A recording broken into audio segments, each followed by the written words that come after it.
Now we're kind of looking at the decisions that require a public meeting or hearing.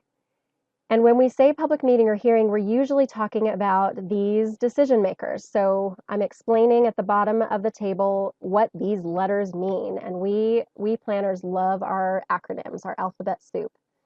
So starting with ZHE, that's the zoning hearing examiner. And the zoning hearing examiner is the person who looks at conditional uses that we talked about for accessory dwelling units, for example. Zoning hearing examiner does a couple other things, but that's really the big thing, the big moneymaker for the ZHE. DRB is the Development Review Board. And the Development Review Board, you can see, if you go down their column in Table 611, does things like site plans and subdivisions and vacating private way, all pretty technical things that you're doing with your property. And that board, that development review board, is made up of staff that have expertise in all the kinds of construction related professions like hydrology, and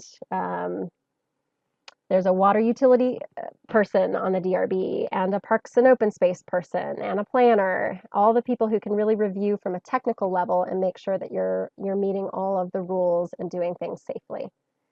The Landmarks Commission is in charge of historic properties and landmarks, hence their name, and areas that have rules for protecting a historic district. So that's the Landmarks Commission. And you can see going down their column, they have some responsibility for demolition outside of an HPO in specific areas. And guess what? They're mapped in the zoning map. What button would I press to find where those are?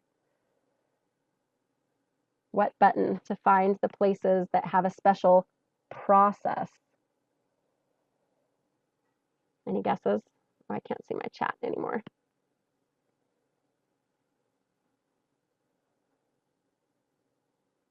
Nobody guessing? What button on the IDO zoning map? We're talking about process. Process is part 6. And so I'm going to go to button 6. They track together.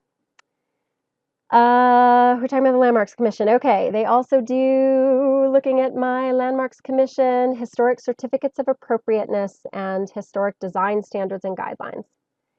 Next, we have the Environmental Planning Commission, or EPC, Environmental Planning Commission. And if I go down that, the EPC looks at master development plans and site plan EPCs. Those are for big projects that may need new rules applied to them, and variances, and a waiver for wireless telecommunication facility. So someone who's asking for a special exception to do a cell tower.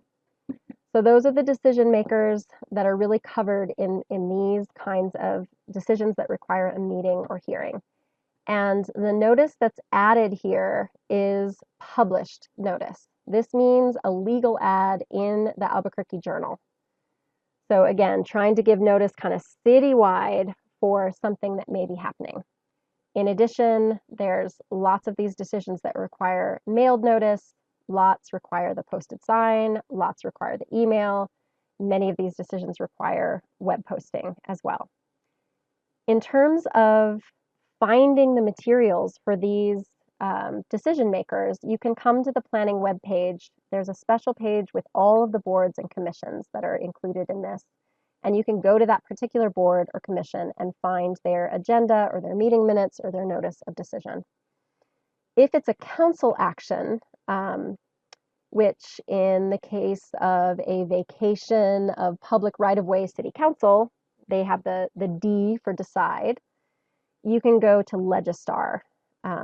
If any of you have played with that fun thing online, Legistar, to get their agendas and their meeting materials. So if it's a planning department, board, or commission, you come to the planning webpage. If it's city council, you're going to probably use this Legistar link.